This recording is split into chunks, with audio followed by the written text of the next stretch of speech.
ভারত সরকারের কৃষি মন্ত্রক ও দূরদর্শন শান্তিনিকেতন নিবেদিত কৃষি দর্শন অনুষ্ঠানে আপনাদের স্বাগত জানাই। কৃষি দর্শনের আসরে বিভিন্ন কৃষি বিষয়ক আলোচনা তো থাকেই, সেই সঙ্গে থাকে বিশেষজ্ঞদের সুচিন্তিত ও অভিজ্ঞতাপূর্ণ মতামত, যা কৃষক বন্ধুদের খুবই সাহায্য করে তাদের কৃষিকাজের ব্যাপারে।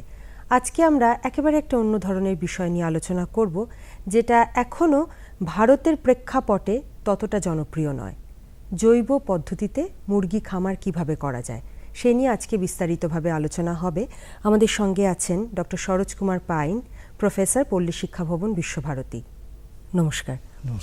এই জৈব পদ্ধতিতে মুরগি খামার কথাটা খুব নতুন, কনসেপ্টটা একেবারেই নতুন। এটা কি এবং এর প্রয়োজনীয়তা কেন?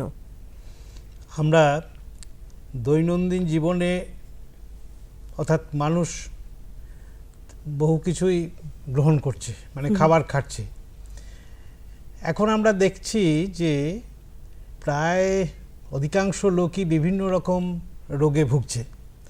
অর্থাৎ আমাদের যে ফুড অ্যানিমেলস বা ফুড প্ল্যান্টস, সেটা কিভাবে গ্রো করা হচ্ছে, সেটা কোত্থেকে আসছে, কিভাবে আসছে, এবং আমরা সেটাকে গ্রহণ করছি খাবার হিসেবে। এখন সেইটা যদি সঠিকভাবে না আসে, সঠিক জায়গা থেকে যদি না আসে, সেখানে যদি কোনো গোলমাল থাকে, তাহলে আমাদের পেটের মধ্যে সেটা যাচ্ছে এবং নানা রকমের সমস্যা তৈরি করছে। যেটা সহজতম ব্যাপার ছিল সেটা আগেই হয়ে গেছে, সেটা হচ্ছে আমাদের ভেজিটেবলসটা, সেটা অর্থাৎ অর্গানিক ফার্মিং, যেটা মানে জৈব খামার সুবিধা আছে, ওটা খুব তাড়াতাড়ি করা যায় এবং ভারতবর্ষ সেটা বাইরে বিদেশে রপ্তানিও করছে। কিন্তু অ্যানিমেলের ক্ষেত্রে এখনও পর্যন্ত সেরকমভাবে মানে প্রচলন হয়নি। তার কিছু কারণ আছে, তবে আমাদের যে কমার্শিয়াল ফার্মিং অর্থাৎ পোলট্রির যে বাণিজ্যিক যেটা, সেটা প্রায় 4 দশকেরও বেশি সময় বেশ ভালো রকমভাবেই ভারতবর্ষের বুকে আছে এবং এই মানে চিকেন মিট অর্থাৎ মুরগির মাংস প্রায় পৃথিবীতে আমাদের 5ম স্থান অধিকার করে আছে ভারতবর্ষ, আর ডিমে মানে প্রায় 3rd পজিশন এরকম আছে। এখন এই জৈব খামার তৈরি করতে গেলে যা যা অন্তরায়, সেইগুলো আমরা এখনও কাটিয়ে উঠতে পারিনি। আমেরিকা এবং আরও 2-1টি দেশ মাত্র এ ব্যাপারে অগ্রণী ভূমিকা নিয়েছেন এবং আমাদের এটাও কাজ চলছে, এক্সপেরিমেন্টাল স্টেজে আছে। আমরা খুব শীঘ্রই এটাকে করতে পারবো আশা করি, না করলে কিন্তু আগামী দিন খুব ভয়ঙ্কর। যদি সত্যি এই এখনকার যে ফার্মগুলো আছে সেগুলোকে জৈব খামারে পরিণত করা যায়, তাহলে কি কি সুবিধা বা অসুবিধা আসতে পারে? এই যে খামার যেগুলো আছে, প্রথম কথা হচ্ছে আমাদের এই সমস্ত ব্রিডগুলো হচ্ছে বাইরে থেকে নিয়ে আসা। জৈব খামার করলে প্রথমেই ওই ব্রিডটাকে কিন্তু আমাদের লোকাল হতে হবে।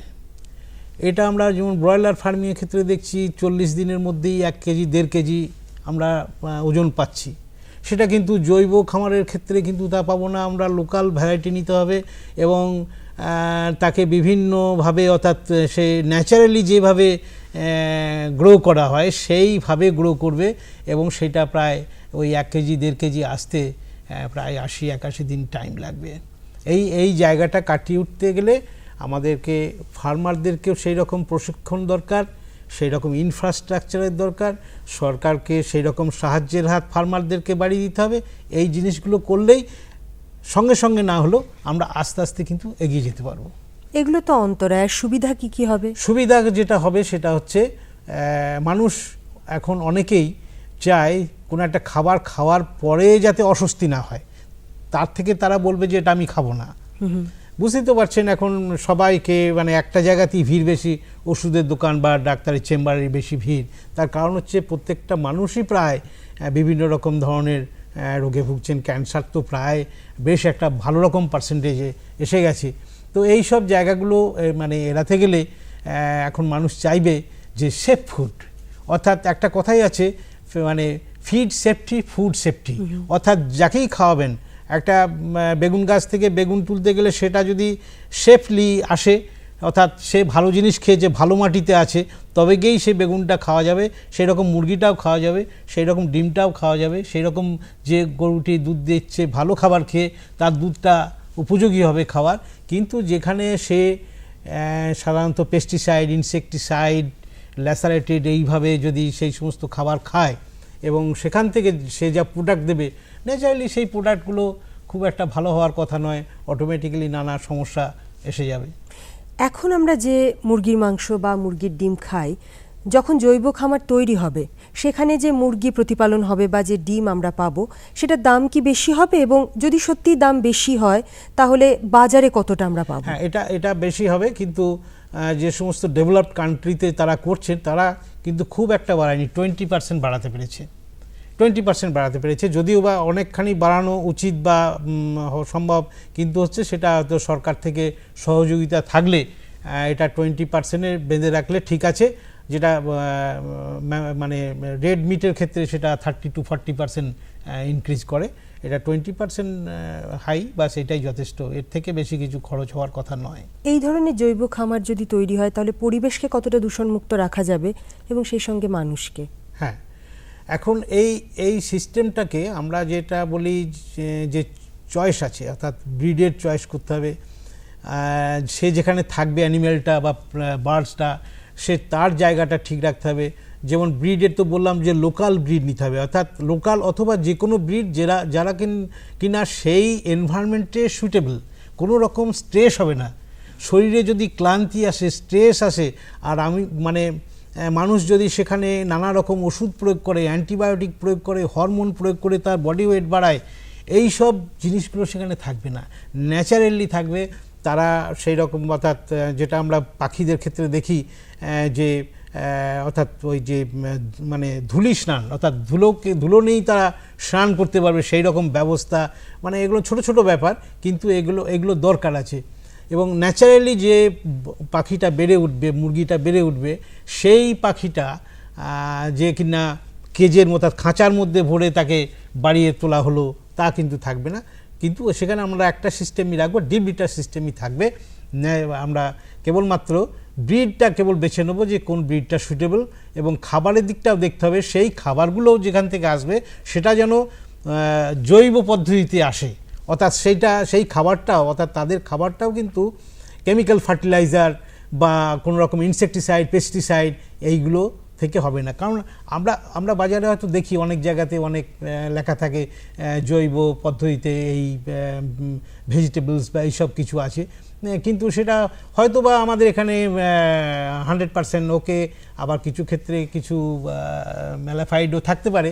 কিন্তু বিদেশে রপ্তানির ক্ষেত্রে কিন্তু যখন যাবে তারা কিন্তু ওই রেসিডুয়াল টেস্ট করে নেবে যে তার মধ্যে কোনো রকমের ওইরকম ইনসেকটিসাইড, পেস্টিসাইড বা কোনো রকমের ফার্টিলাইজারের কোনো কণা আছে কি না, আদারওয়াইজ তারা রিজেক্ট করে দেবে। সেই অনুযায়ী আমাদের দেশে এখনও পর্যন্ত আমরা প্ল্যান্টের দিক থেকে, ভেজিটেবলের দিক থেকে রপ্তানি কিছুটা করতে পারছি, জৈবর দিক থেকে আমরা নিজেদেরকে এখনো পর্যন্ত সেরকম জায়গাতে আনতে পারি। একটা কথা বলতে এখানে ইচ্ছে করছে যে এই ধরনের একটা খামার কল্পনা করতেও ভালো লাগে। সত্যি এত সুন্দর ছবিটা আপনি দিলেন। এই জায়গা থেকে জানতে চাইব যে ধরুন কোনো এক প্রান্তিক চাষি, সে যদি এই ধরনের একটা খামার গড়ে তুলতে চায়, তার পক্ষে সেটা সম্ভব হবে কি না? কারণ এখানে জিজ্ঞাসাটা আছে যেহেতু, যে খরচ কীরকম হবে একটা জৈব খামার গড়ে তুলতে গেলে, এবং সেখান থেকে যে উৎপাদনটা হবে সেটা আমাদের সকলের পক্ষে যথেষ্ট কি না। হ্যাঁ, একটা জায়গাতে আমরা পিছিয়ে আছি, যে জায়গাটা নিয়েই এতদিনের অব্যবস্থা হয়ে আসছে, সেটা হচ্ছে আমাদের পপুলেশন। এই যে হিউজ পরিমাণে খাবার দিতে হচ্ছে মানুষকে, সেখানে তৈরি করতে গেলে আমরা যদি যাই, সেই ধানের ক্ষেত্রেই যদি যাই, সেই পুরনো দিনের সেই সমস্ত ব্রিড যদি নিই, যেখানে কিনা পার বিঘা প্রোডাকশন হয়তো মাত্র 10 মণ বা 12 মণ, 14 মণ এইরকম, আমাদের এখন যেটা প্রোডাকশন হচ্ছে প্রায় 30 মণ, 35 মণ। সেই রকম অ্যানিমেলের ক্ষেত্রেও বা বার্ডের ক্ষেত্রেও একটা পাখিকে হয়তো প্রায় ওই 120 দিন, প্রায় 200 দিন করতে লাগে 1 কেজি থেকে 1.5 কেজি মাংস। আমরা কিন্তু সেটা পাচ্ছি মাত্র 30 থেকে 35 দিনের মাথায় 1 কেজি ব্রয়লার মিট আমরা পাচ্ছি। আর বাজারে দেখছেন তো এখন মিট বলতে কেবলমাত্র ব্রয়লারটাকেই বলবো, তার কারণ হচ্ছে এই ব্রয়লারই একমাত্র মানুষকে প্রোটিন সাপ্লিমেন্ট হিসেবে জিয়ে রেখে দিয়েছে। কারণ রেড মিট প্রায় অধিকাংশ মানুষের ক্ষেত্রেই নাগালের বাইরে চলে গেছে, এবং মানুষের বেঁচে থাকতে গেলে প্ল্যান্টের সাথে সাথে অ্যানিম্যাল প্রোটিন অপরিহার্য বলতে এই সেন্সে যে অপরিহার্যই বলবো, কারণ হচ্ছে আমরা মিল্ককেও তো বলবো সেটা অ্যানিম্যাল প্রোডাক্ট, অতএব এটা আমাদের দরকার আছে এবং সেই দিক দিয়ে চিন্তা করতে গেলে আমরা মানে ওই মুরগি ছাড়া কিন্তু এখন কিছু ভাবতে পারছি না। এবং হঠাৎ করেই যদি আমরা জৈবতে চলে যাই তাহলে এতগুলো মানুষকে আমরা কিন্তু জৈবিক পদ্ধতিতে আমরা কিন্তু দিতে পারবো না। কিন্তু আস্তে আস্তে হয়তো আমরা সেটা সরকার থেকে যদি ঠিকমতো ইনফ্রাস্ট্রাকচার ফ্যাসিলিটিস এরকম যদি দেওয়া হয় তাহলে কিন্তু সেটা আমরা নিশ্চয়ই একদিন এই জায়গাটা। এটা ছাড়া আর কি কি পদক্ষেপ নিলে আগামী দিনে জৈব খামার সম্ভব, যেটা আমাদের স্বাস্থ্যের পক্ষেও নিরাপদ? হ্যাঁ, জৈব পদ্ধতিতে নিতে গেলে খামার বিশেষ করে যে যারা আর কি পোলট্রি ফার্মার আছে তাদেরকে প্রথম শিক্ষার মধ্যে নিয়ে আসতে প্রশিক্ষণ। এই প্রশিক্ষণটা খুবই জরুরি, যেটা এখানে নেই বললেই চলে। আমি যাদের সঙ্গে কথা বলেছি গ্রামে গঞ্জে যারা সেলফ এমপ্লয়মেন্টে বা বিভিন্ন স্কিমে তারা পোলট্রি ফার্মিং করছে, তারা প্রথম দিকে খুব লসে রান করে। তার কারণ হচ্ছে ঠিকমতো অভিজ্ঞতা হয় না, কিন্তু আস্তে আস্তে তারা কিন্তু ভালো মতো লাভজনক অবস্থায় আছে। কিন্তু ওই দুঃখের বিষয় এই একটা জায়গাতেই, মানে অ্যানিমেলের অর্থাৎ ওই বার্ডের ক্ষেত্রে কিভাবে ওয়েট বেশি হবে, কিভাবে মানে কোনো একটা রোগ আসবে না, তার রোগটা আসার আগে এমন কিছু মেডিসিন ব্যবহার করা হয়, অ্যান্টিবায়োটিক ব্যবহার করা হয় যেটা হচ্ছে মানে ডেট্রিমেন্টাল টু হিউম্যান বিং। সেটা কনজিউম করা স্বাস্থ্যের পক্ষে খুবই ক্ষতিকর। বিশেষ করে কিছু হরমোন আছে, কিছু অ্যান্টিবায়োটিক আছে যেগুলো যার রেসিডুয়াল পার্ট তার মাসেলের মধ্যে থেকে যাচ্ছে এবং সেগুলো মানুষ। আলোচনার একদম শেষে আপনার কাছ থেকে একটা আশার কথা শুনতে চাইবো, বা আপনি একটা বার্তা দিন যে ভারতবর্ষে এই জৈব পদ্ধতিতে মুরগি খামার কতদিনে সম্ভব? আমরা যদি এখন থেকে চেষ্টা করি আমি নিশ্চয়ই একটা জায়গাতে নিয়ে আসতে পারবো। সেটা হচ্ছে প্রায় আগামী 10 বছরের মধ্যে এই জায়গাটা আমরা নিয়ে আসতে পারবো। আমরা তো চেষ্টা করছি। আমাদের আরেকটা সুখবরের কথা বলছি, আমরা শান্তিনিকেতন থেকে একটা ইন্টারন্যাশনাল জার্নাল আমরা পাবলিশ করছি এই মার্চ থেকেই। সেটার বিষয়টা হচ্ছে এই international journal of bio resource, environment and agricultural sciences. Total এই বায়ো ব্যাপারটাকে, এই সেফ ফুড এবং সেফ ফিডিং, এই সব জিনিসটাই একটা মানে খুব ভালো রকমভাবে থাকবে, যাতে মানুষ আগামী দিন যেন আর মানে দিশা পায়, একটা আলো পায়। কারণ আমরা আস্তে আস্তে একটা অন্ধকারময় একটা জায়গার দিকে ধীরে ধীরে এগিয়ে যাচ্ছি। সেই জায়গাটা যাতে আমরা কাটিয়ে উঠতে পারি, আমরা সে আশা করব যে এই মুরগি খামার এবং আদার্স যে সমস্ত অ্যানিমেলস আছে তাদের ক্ষেত্রেও এই জৈব খামার কিন্তু গড়ে উঠবে। সেটা নতুন কথা নয়। এখন আমরা এই কয়েকদিন আগেই একটা মেলাতে গেছিলাম, তার ঢেকি ছাটা চাল দিচ্ছে। আবার আমাদেরকে সেই জায়গাতে ফিরে যেতে হবে এবং দেখলাম যে এই জৈব খামার করতে গেলে মুরগিকে বা অ্যানিমেলকে খাওয়াতে হবে হোমিওপ্যাথিক বা আয়ুর্বেদিক মেডিসিন এবং ভ্যাকসিন কেবলমাত্র যেখানে প্রয়োজন, উপায় নেই, সেই সব জায়গাতে আমাদের ভ্যাকসিনেশন করতে হবে। আমরা জেনেটিক্যালি কোনো রকম ইঞ্জিনিয়ারিং করে তার সেল গ্রোথের জন্য, যেমন বিটি বেগুন টেগুন এই সমস্ত আমরা বাজারে দেখছি, সেরকম অ্যানিমেলের ক্ষেত্রেও আছে, সেগুলোকে টোটালি স্টপ করে দিতে হবে। অনেক ধন্যবাদ আপনাকে। যে আলোচনাটা আজকে আপনারা শুনলেন, নিশ্চয়ই তার থেকে মনে হলো যে একটা বড় কাজ এখনো পরীক্ষামূলক স্তরে আছে, সেটা যে একটা সুন্দর পথ দেখবে আগামী দিনে। এবং ডক্টর পাইন বলেওছেন যে আগামী 10 বছরের মধ্যে ভারতে জৈব পদ্ধতিতে মুরগি খামার করা সম্ভব। এই কথাটাতে আমরাও একটু জোর দিয়ে বলতে পারি যে সত্যিই সম্ভব। যেটা পরীক্ষামূলক স্তরে আছে সেটা ছোট্ট ছোট্ট পা ফেলে একদিন কিন্তু একটা বড় পরিসরে অনেক বড় কাজ করে দেখাবে।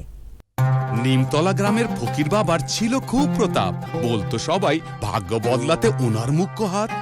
বাবা চাষ করার এমন পথ দিত যাতে ফসলের ঢের লেগে যেত। কিন্তু একদিন ফকির বাবার খুলে গেল রহস্য। কিষান কল সেন্টার থেকে উনি জানতেন উন্নত চাষের তথ্য। চাষের সম্বন্ধে যে কোনো সমস্যা হোক, কিষান কল সেন্টার থেকে বিশেষজ্ঞদের বিনামূল্যে পরামর্শ পান। তৎক্ষণাৎ সেই মুহূর্তে নিজের ভাষাতেই কথা বলে চাষবাসের সম্বন্ধে যে কোনো পরামর্শ বা প্রশ্নের জন্য বিনামূল্যে নম্বরে ফোন করুন 1800-180-1551। আজকে আমাদের অনুষ্ঠানের আলোচনার বিষয় মাছ চাষে বৈচিত্র্যকরণ। বিশেষজ্ঞ হিসেবে স্টুডিওতে উপস্থিত আছেন বনস্পতি বিশ্বাস, ট্রেনিং সুপারিনটেনডেন্ট FFDA বীরভূম। নমস্কার দাদা। নমস্কার। দাদা, আমাদের যে চিরাচরিত মাছ চাষ বা মাছ যেভাবে পদ্ধতিতে চাষ করা, তার বাইরে কিভাবে কি নতুন নতুন মাছ চাষ করা যেতে পারে বা কি পদ্ধতিতে চাষ করা যেতে পারে সেই নিয়ে আপনার কাছে জানবো। তো প্রথমেই আমি যেটা জানতে চাইছি যে প্রচলিত মাছ চাষের পদ্ধতিগুলো কি কি? ঠিকই, আমরা মাছ চাষ বলতে হয়তো অনেকে বুঝি শুধুমাত্র খাবার উপযোগী, বাজারে বিক্রয় উপযোগী মাছের চাষ, কিন্তু তার আগেও আরও নানা ধরনের চাষ আছে যেগুলো চাষিরা করে থাকেন, কিন্তু সেই প্রোডাক্টটা বাজারে আসে না বলে আমরা তার সম্পর্কে ওয়াকিবহাল নই। যেমন মাছের ডিম পোনা থেকে অতি ক্ষুদ্র ক্ষুদ্র সেই মাছের ডিম পোনা থেকে ধানি পোনা, অর্থাৎ 1 ইঞ্চি মাপের মৎস্য শিশু তৈরি করা হয়। এটাকে বলা হয় ডিম পোনার চাষ। খুব ছোট ছোট মাপের পুকুরে হয়, এতে খুব লাভ বেশি কিন্তু ঝুঁকিও আছে। আচ্ছা। দ্বিতীয় চাষ সেটা হচ্ছে ধানি পোনা, অর্থাৎ যেটা 1 থেকে 1.5 ইঞ্চি মাছের পোনা তৈরি হলো, সেইটাকে 2-3 মাস চাষ করে 4 থেকে 5 ইঞ্চি চারা পোনা তৈরি করা হয়। এই 4 থেকে 5 ইঞ্চি চারা পোনাটাই আমরা আসলে বড় মাছের চাষ যখন করি তখন সেটাকে ছাড়ি। আচ্ছা। মোটামুটি 3 ধরনের মাছ চাষ ছাড়াও আরও যে সমস্ত চাষগুলো আমাদের চাষিরা করে থাকে সেগুলো কিছু ক্ষেত্রে ওই পুঁটি বা বাটা এই সমস্ত মাছকে আমরা মিশ্র চাষে দিয়ে থাকি। এছাড়া কিছু শিঙি মাগুর মাছও মিশ্র চাষে চলে আসে, এবং গলদা চিংড়ির সঙ্গে কার্প মাছ বা রুই কাতলার চাষও আমরা বিভিন্ন সময় দেখে থাকি চাষিরা করেন। মূলত চিরাচরিত বা প্রথাগত আজকের পর্যন্ত যে সমস্ত চাষিরা করছেন, করে আসছেন, এই 3 থেকে 4 ধরনের চাষ তারা মূলত করে থাকেন। আচ্ছা, এই যে আপনি পদ্ধতিগুলোর কথা বললেন, এই পদ্ধতিগুলোতে উৎপাদন কিরকম হয় বা লাভ কেমন হয় চাষিদের? আসলে মাছের উৎপাদনটা এমনই যে যতটা পরিচর্যা করা যাবে মাছের উৎপাদন ততটাই বাড়বে। আচ্ছা। সচরাচর ন্যূনতম 4-5 কুইন্টাল প্রতি বিঘায় 1 বছরে ফলন থেকে শুরু করে পরিচর্যার গুণে 8 থেকে 10 কুইন্টাল প্রতি বিঘায় 1 বছরে ফলন হতে পারে। আচ্ছা। কিন্তু যেখানে আতুর পুকুরে ডিম পোনার চাষ হবে সেখানে প্রতি ফসলে 1 বিঘাতে 2 কুইন্টাল ফলন হবে। সেক্ষেত্রে 15 দিন অন্তর অন্তর যতগুলো ফসল করা যাবে একটা সিজনে, অর্থাৎ গ্রীষ্মের শেষ এবং বর্ষা, এই 3 মাসে 4টে ফসল তোলা যায় অনায়াসে। আর বাকি সময়ের মধ্যে চারাপোনার চাষ যেটা, অর্থাৎ ধানি পোনা থেকে চারাপোনা যারা করেন তারা অন্তত একটা ফসল করেন 2 থেকে 3 মাসের। আচ্ছা আচ্ছা, এই বিকল্প মাছ চাষ যেটা নিয়ে আজকে আমরা আলোচনা করব, বিকল্প মাছ চাষ বলতে আমরা ঠিক কি বোঝাই? বিকল্প মাছ মানে এই চাষগুলো তো চলছেই, তার পাশাপাশি আমাদের দুটো উদ্দেশ্য। একটা হচ্ছে মাছের প্রোডাকশন বাড়াতে হবে, আর দ্বিতীয়ত হচ্ছে মাছের স্বাদের বৈচিত্র্য আনতে হবে। অর্থাৎ যে মাছগুলো আমরা প্রতিদিন খাই, প্রতিদিন পাই, দেখি, তার বাইরেও যে সমস্ত মাছ আছে বা নতুন নতুন করে চাষটা লাভজনকভাবে দেখানো হচ্ছে, সেই সমস্ত মাছগুলোকে যাতে চাষ করা হয় সে তার কথাই বলা হয় বৈচিত্র্যময় মাছ চাষের জগতে। আচ্ছা। এক্ষেত্রে মাছ হচ্ছে আপনার প্রথম কথা পাঙ্গাস মাছ, এটা অত্যন্ত দ্রুত বর্ধনশীল, এবং দ্বিতীয়ত তেলাপিয়া মাছ, তৃতীয়ত আপনার মাগুর মাছ মানে দেশি মাগুর এবং শিঙি, এই সমস্ত মাছই চাষ করার কথা বিকল্প চাষের ক্ষেত্রে আমরা বলে থাকি। এই যে নতুন ধরনের মাছ চাষ বলছেন, এটার প্রয়োজনীয়তাটা কোথায়? প্রয়োজনীয়তা আছে এই কারণেই যে যেহেতু আমরা রুই কাতলা, গ্রাস কার্প, সিলভার কার্প, আমেরিকান রুই এই সমস্ত মাছগুলো প্রচুর পাই বাজারে, দীর্ঘদিন থেকে এগুলো দেখছি এবং নিয়মিত খাচ্ছি, এর মধ্যে স্বাদের একটা প্রায় বৈচিত্র্য নাই বললেই চলে। একদম। সেক্ষেত্রে আগেকার দিনে যে সমস্ত মাছ বাজারে ছিল অথচ আজকে নেই, সেই সমস্ত মাছের স্বাদ অতুলনীয়, সেই স্বাদগুলো যাতে আমরা ফিরে পেতে পারি নানা মাছের মধ্য দিয়ে। 1, 2 নম্বর হচ্ছে যে জায়গায় আমাদের রুই কাতলা মাছ চাষের ক্ষেত্রটা আটকে যাচ্ছে, অর্থাৎ মাছ চাষ করতে গেলে বেশ কিছু অসুবিধা দেখা দেয়, সেই অসুবিধার কারণে একটা সময় পর্যন্ত রুই কাতলা পোনা আর বাড়ছে না বা উৎপাদনের একটা সীমাবদ্ধতা আসছে। সেই ক্ষেত্রে কি করে উৎপাদন বাড়ানো যায়, সার্বিক চাহিদার তুলনায় যোগান যাতে বাড়ানো যায়, সেই জন্য বিভিন্ন ধরনের আরও উন্নত বা আরও শক্ত ধাতের মাছ বা আরও বেশি উৎপাদন সম্ভব এই ধরনের মাছকে নির্বাচন করা হয় মাছ চাষের জন্য। আচ্ছা, আর এই যে আপনি যে নতুন ধারার মাছ চাষের কথা বলছেন, এই মাছ চাষের ক্ষেত্রে লাভের অঙ্ক কিরকম হতে পারে?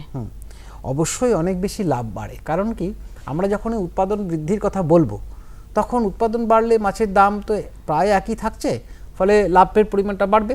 দ্বিতীয় কথা কি, আমরা এমন মাছ চয়েস করছি বা পছন্দ করছি চাষ করার জন্য, আমরা চাষ করতে বলছি চাষিদের, সেক্ষেত্রে সেই মাছগুলোর একটা বর্ধিত শক্তি আছে, মানে তার পুকুরের সংখ্যাটা বেশি রাখা যায়, বা সেই মাছ অত সহজে জলের কোনো খারাপ গুণের জন্য মরে যায় না, যার ফলে তার সহন শক্তি অনেক বেশি হয়, ফলে সেই মাছটা অনায়াসে চাষ করা যায়।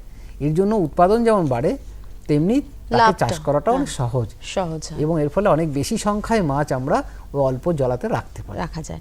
আচ্ছা, এই নতুন ধরনের যে মাছ চাষ করতে যখন যাচ্ছেন কৃষক বন্ধুরা, তখন তারা এই মাছের পোনাগুলো মানে চারা পোনাগুলো কোথায় পাবেন? এই চারাপোনাগুলো পশ্চিমবঙ্গের বিভিন্ন প্রান্তেই পাওয়া যায়। প্রত্যেক জেলাতেই কিছু না কিছু হ্যাচারি আছে।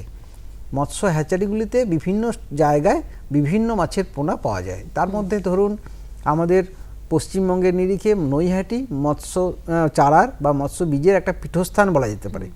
এখানে নৈহাটিতে একটা বাজার বসে, সেখানে পাঙাশ, তেলাপিয়া, বিশেষ করে তেলাপিয়ার মধ্যে যে ভ্যারাইটিটা সবথেকে বেশি জনপ্রিয় হয়েছে তা হলো মনোসেক্স তেলাপিয়া, অর্থাৎ এই তেলাপিয়াটার বাচ্চা হয় না। আচ্ছা, এইটা যে কদিন চাষ করব 4 মাস 5 মাস 6 মাস সেই কদিনের বাচ্চা তারা জন্ম দেবে না। এর ফলে তেলাপিয়াটা অনেক বেশি বাড়বে এবং এটা সবথেকে বেশি লাভজনক। আচ্ছা, তো এই তেলাপিয়া এবং মাগুর এবং তার সঙ্গে পাঙাশ মাছ নৈহাটিতে পাওয়া যায়। উপরন্তু বর্ধমান, বীরভূম, এমনকি মুর্শিদাবাদ বা উত্তরে মালদা, রায়গঞ্জ বিভিন্ন জেলার বিভিন্ন হ্যাচারিতে একটা একটা করে বিভিন্ন মাছ বিভিন্ন জায়গায় পাওয়া যাচ্ছে। আচ্ছা। অতএব চাষিরা যে একেবারে মাছ পাবেন না তা নয়, একটু খোঁজ রাখতে হবে কোথায় কি মাছের পোনা কখন পাওয়া যায় সেটা দেখার জন্য। আচ্ছা।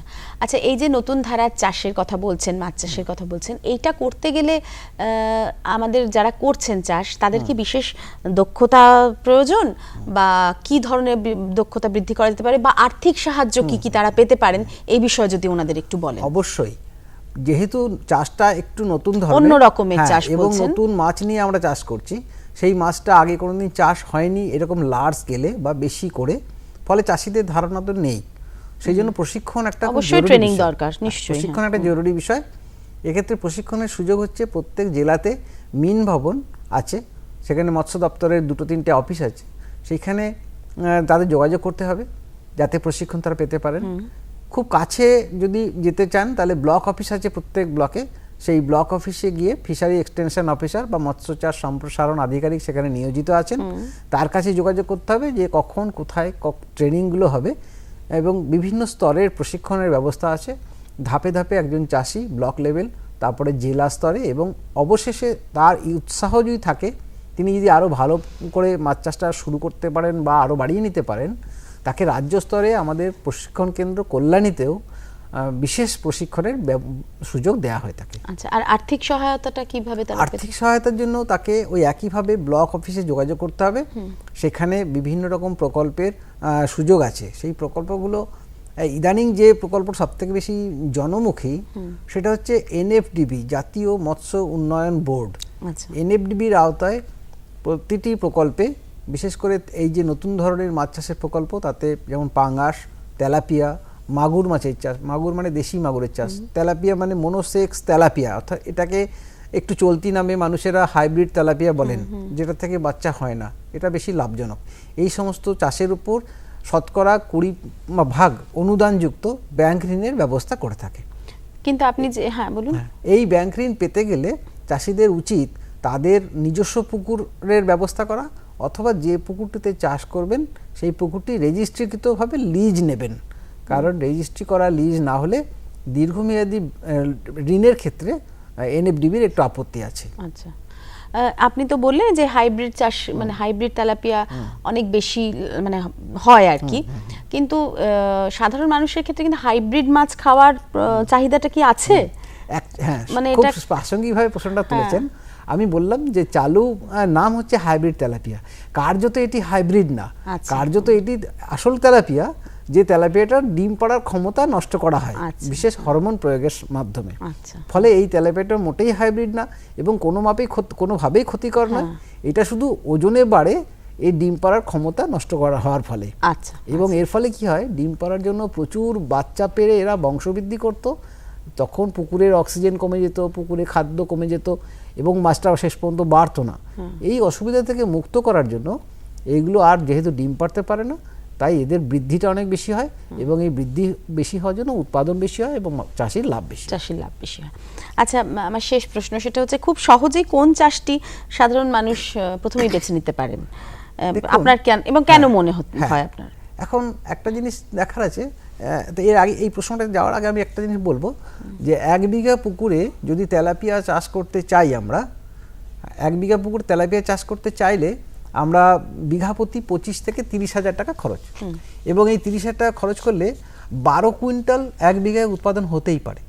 তাহলে 12 কুইন্টাল মাছের দাম যদি 100 টাকা কেজি ওজনে হয়, তাহলে একটা সাংঘাতিক লাভ আমরা পেতে পারি। দ্বিতীয় কথা, যদি মাগুর মাছ চাষ করা হয়, বিঘা প্রতি ন্যূনতম 20 থেকে 22,000 টাকা খরচ হবে, এবং এই ক্ষেত্রেও অন্তত 6-7 কুইন্টাল মাগুর মাছ 1 বিঘাতে খুব অনায়াসে করা সম্ভব। তৃতীয়ত, পাঙ্গাস মাছের চাষ যদি করা যায়, এতে ব্যয় খরচ একটু বেশি হয় ব্যয়, কিন্তু এক্ষেত্রে 15 কুইন্টাল প্রতি বিঘা ফলন খুব সহজেই চাষিরা পেয়ে থাকেন। এই জন্য এর খরচ হচ্ছে বিঘা প্রতি 35,000 টাকা, আচ্ছা, 35 থেকে 40,000 টাকা। তো যেহেতু খরচ বেশি, তাই তার লাভও বেশি। আর এই সমস্ত মাছগুলো আরও একটা যে বিশেষ উদ্দেশ্যে আমাদের চাষের কথা বলা হচ্ছে, সেটা হচ্ছে কাঁটাবিহীন মাছের প্রতি আমাদের একটা ঝোঁক বাড়ছে, এবং কাঁটা ছাড়িয়ে খাওয়ার প্রবণতা কমে যাচ্ছে। বিশেষ করে রেস্টুরেন্টগুলোতে কাঁটাবিহীন মাছের দারুণভাবে চাহিদা বাড়ছে। এই চাহিদাকে লক্ষ্য রেখেই বিকল্প মাছ হিসেবে তেলাপিয়া, পাঙ্গাস এবং এই মাগুর, এগুলোর চাহিদা উত্তরোত্তর বাড়ানো হচ্ছে, এবং চাষকেও আমরা জনপ্রিয় করার চেষ্টা করছি। আচ্ছা, পরিশেষে যে প্রশ্নটা করলেন, সেই প্রশ্নটা উত্তর দিই। সেটা হচ্ছে আপনার কত বাজারে কোনটা সবচেয়ে সহজে করা যায়? সহজে, হ্যাঁ। এখন দেখুন, চাষির হাতে যে পুকুরটা রয়েছে, তার গুণমান এবং তার অবস্থা বিবেচনা করে আমরা বলবো, যদি চোখ বুজে শুরু করতে চান, তাহলে তেলাপিয়া চাষ শুরু করুন। তাহলে কোনো বাজ বিচার করার দরকার নেই। পুকুর থাকলে তেলাপিয়া ছাড়বেন, সার দেবেন, খাদ্য দেবেন, হয়ে যাবে। কিন্তু যদি পুকুরে গুণগত মান সঠিকভাবে থাকে এবং পরিচর্যার গুণমান চাষি একটু করতে পারেন, তাহলে ছোট পুকুরের ক্ষেত্রে মাগুর এবং বড় মাপের পুকুরের ক্ষেত্রে পাঙ্গাস চাষ সবথেকে লাভজনক। আচ্ছা, আর একটা প্রশ্ন আমার যেটা রয়েছে, যে এই মাছ চাষের ক্ষেত্রে মাছেদের খাবারটা কি দেওয়া হবে? ঠিক, খাবার দুটো, একটা প্রাকৃতিক খাবার যেগুলো সার দিয়ে তৈরি করা হয়, বিভিন্ন সারের মধ্যে জৈব সার প্রধানত, তার সঙ্গে চুন আর অল্প করে রাসায়নিক সার দেওয়া যেতে পারে, অথবা কখনো দেওয়া হয় না। আচ্ছা, এটা নিয়মিত প্রতি মাসে একটা রোস্টার আছে, যে চুন প্রতি মাসে 5 কিলো করে, সার প্রতি মাসে 50 থেকে 100 কিলো করে, বা বেশি আরও দরকারে। আর তাছাড়া প্রতিদিন যত পরিমাণ মাছ মজুদ থাকে, তার শতকরা 2 থেকে 4 ভাগ, অর্থাৎ যদি 1 কুইন্টাল মাছ মজুদ থাকে, তাহলে প্রতিদিন 2 থেকে 4 কেজি খাবার লাগে। এই খাবারটা কারখানাজাত খাবার, কৃত্রিমভাবে তৈরি করা হয় বিভিন্ন পুষ্টিকর উপাদান দিয়ে। তার মধ্যে বিশেষ করে সয়াবিন খোল, বাদাম খোল, মাছের গুঁড়ো, তারপরে চালের গুঁড়ো, ভুট্টার গুঁড়ো, এই সমস্ত উপাদানগুলো বিভিন্ন পরিমাণে থাকে সেই খাবারগুলো। এগুলো আজকাল বাজারে কিনতে পাওয়া যায়, শিল্প দ্রব্য হিসাবে এগুলো প্রচুর তৈরি হয়, এবং মাছ চাষের এইভাবে দেওয়াটাও সহজ, খাওয়ানোও সহজ, এবং মাছেরা খায়ও ভালো। আচ্ছা, এইভাবে আমরা চাষটাকে করতে পারি। আচ্ছা, অনেক ধন্যবাদ দাদা আপনাকে। আজকে আমরা খুব সুন্দর একটা আলোচনা শুনলাম, মাছ চাষের বৈচিত্র্যকরণ, কিভাবে অন্য ধরনের মাছ আমরা চাষ করতে পারি, এবং কি যত্ন নেওয়া উচিত, কোথা থেকে আমরা সাহায্য পেতে পারি, সবকিছুই আমাদের আজকে বিশেষজ্ঞ জানালেন। অতএব আর দেরি নয়, আপনারাও শুরু করে দিন, যেভাবে বিশেষজ্ঞ আজকে আমাদেরকে জানালেন সবকিছু। সুগন্ধের মাতোয়ারায়, সুস্বাদের বাহারে, উন্নতির সুরেতে, ফুটে ওঠা হাসিতে, সবুজে ভরা গাছপালায়, বড় বড় ব্যবসায়, সুমধুর সুকণ্ঠে, হাসি খুশির আগমনে। এনেছেন বাগান পরিচর্যা মিশন। আমরা চাই আপনার সুখ সমৃদ্ধি। কেমন লাগছে আমাদের অনুষ্ঠান? আমাদের চিঠি লিখে জানান। চিঠি লেখার ঠিকানা কৃষি দর্শন, অধিকর্তা দূরদর্শন কেন্দ্র, শান্তিনিকেতন, শান্তিনিকেতন, সূচক 731235।